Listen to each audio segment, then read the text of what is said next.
We're going to start by removing these plastic caps to gain access to the Phillips screws that are underneath them. So just pop them off with a small screwdriver.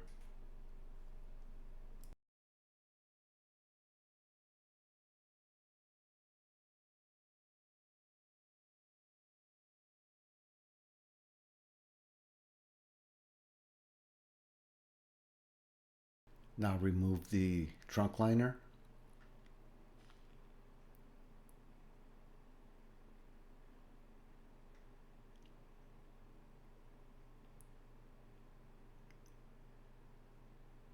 On the side panels, you're going to remove these clips.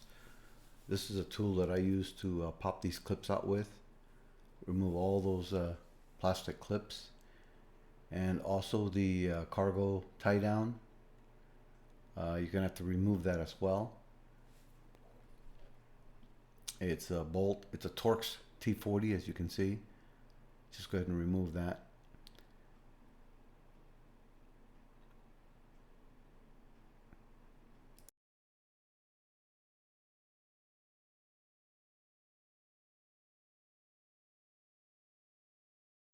And then for the rear trunk plastic trim back here, you can see some more clips. I'm going to remove those as well. And this is a little finicky to get out, so you're going to have to get it away from the weather stripping that's in the back. And don't worry if you break the clips, you can always get new ones.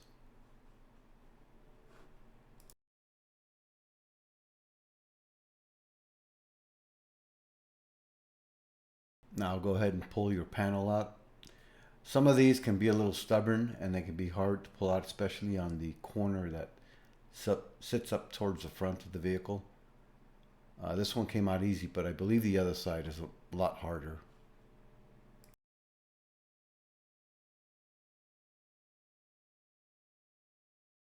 Just repeat the same process over here. Remove everything that's in the way. And same thing, you're going to remove the clips and the cargo tie down in the front.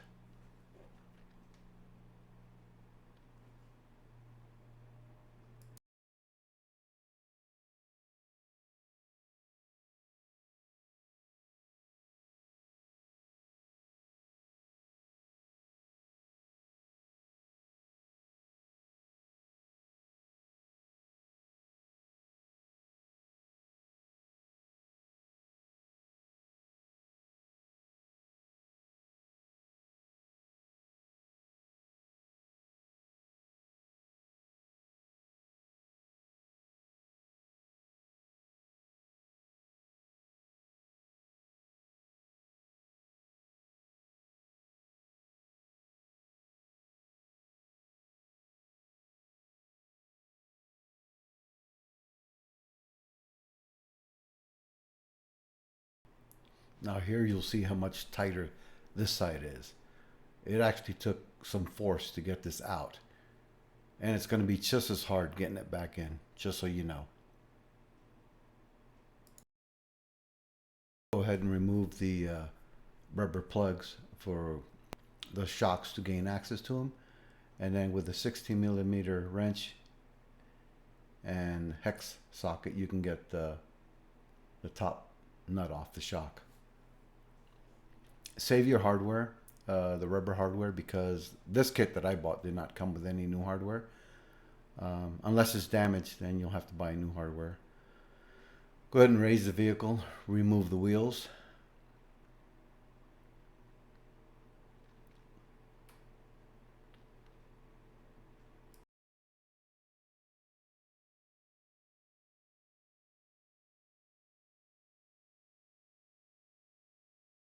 Underneath on the control arm, you'll see a nut. And same thing as you did in the top. Just go ahead and remove that nut. And you should have access to the shock absorber.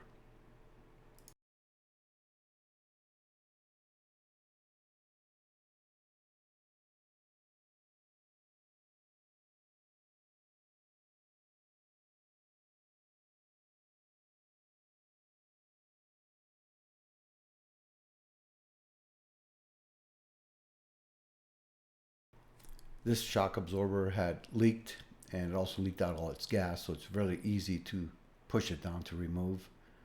As you see here, it's all oily from it leaking out.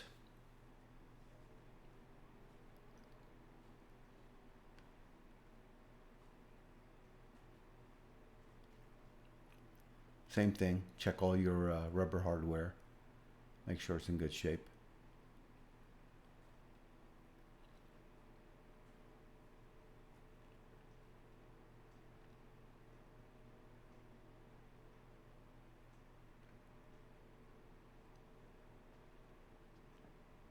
Now get your new shocks and just uh, assemble it with the new hardware that comes with the shock. I also bought new insulators. You see the white part? Those are, I can't remember if it came with the shock or I had to buy them extra. But I bought new ones. I'm pretty sure they're extra.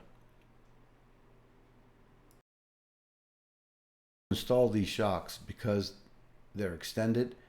They're very stiff. So I just use the car towards the front of it there and I just collapse it as best I can. And what you want to do is you want to drop the bottom end in first. And you should just have enough to be able to get the top portion in. It's kind of hard, and you just guide it into place as you see here, just like that. So go ahead and do that on the other side as well. Same thing. So towards the front, find a nice spot, and then just collapse the shock as best you can. And the faster you can get the bottom part inserted, the easier it'll be to get the top portion to line up.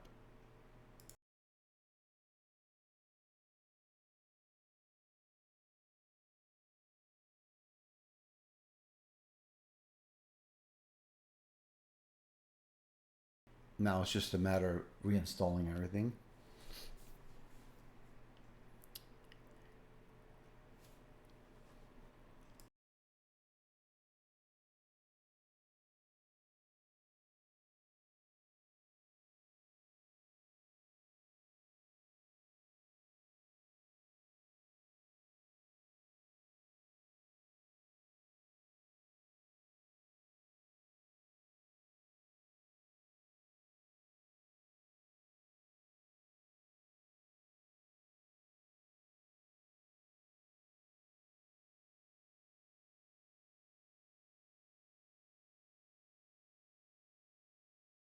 Don't worry about torquing the wheel lug nuts yet until you get it on the ground.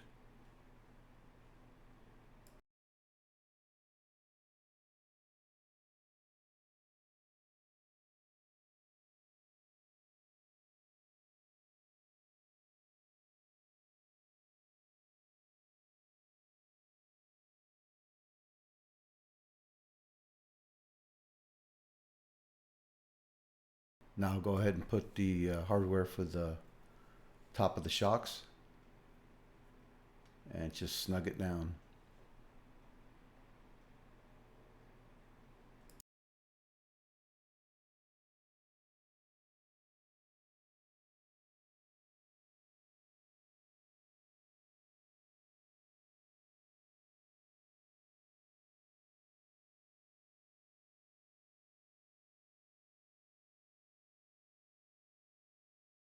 This is also a good time to do a little housekeeping.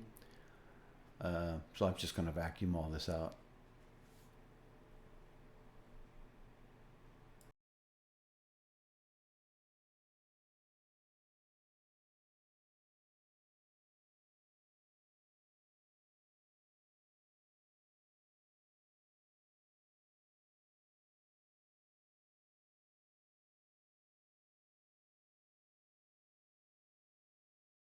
The rubber caps that go on top of the hardware for the shock, I always put the arrow up.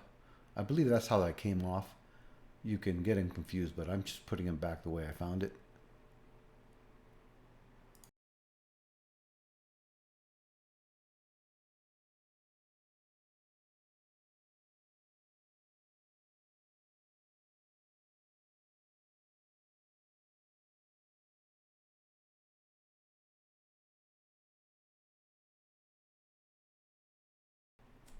Now for the fun part.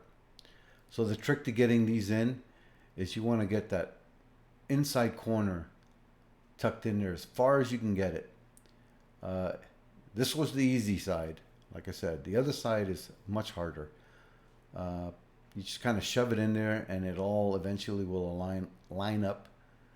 Just got to be patient with this part, but you'll get it.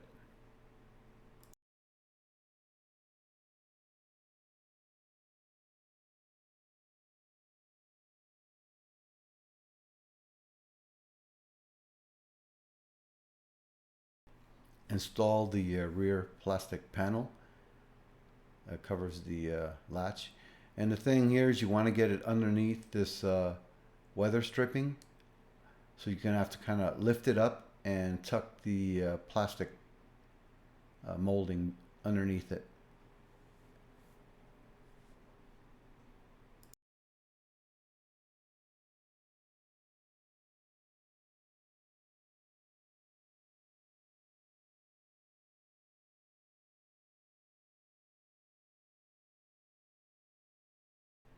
Install the 2 Phillips screws in the little caps, and then you can just go ahead and put the covers back on for the access holes.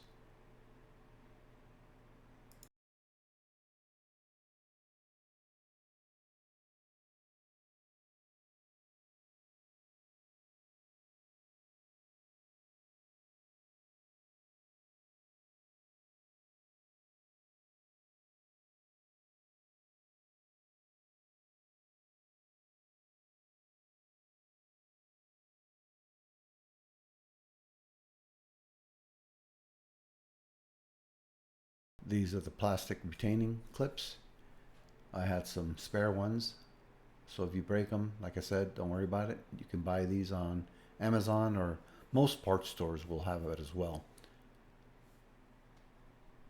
It's just a matter of finding the right size.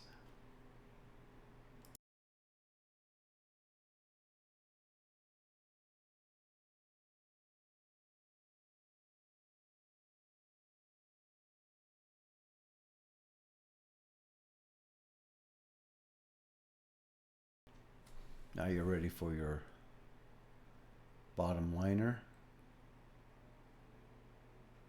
and that's much easier to install, as you can see. That's pretty much it. Um, if you have any questions, feel free to post any comments, and I will try and respond as quickly as possible. And good luck.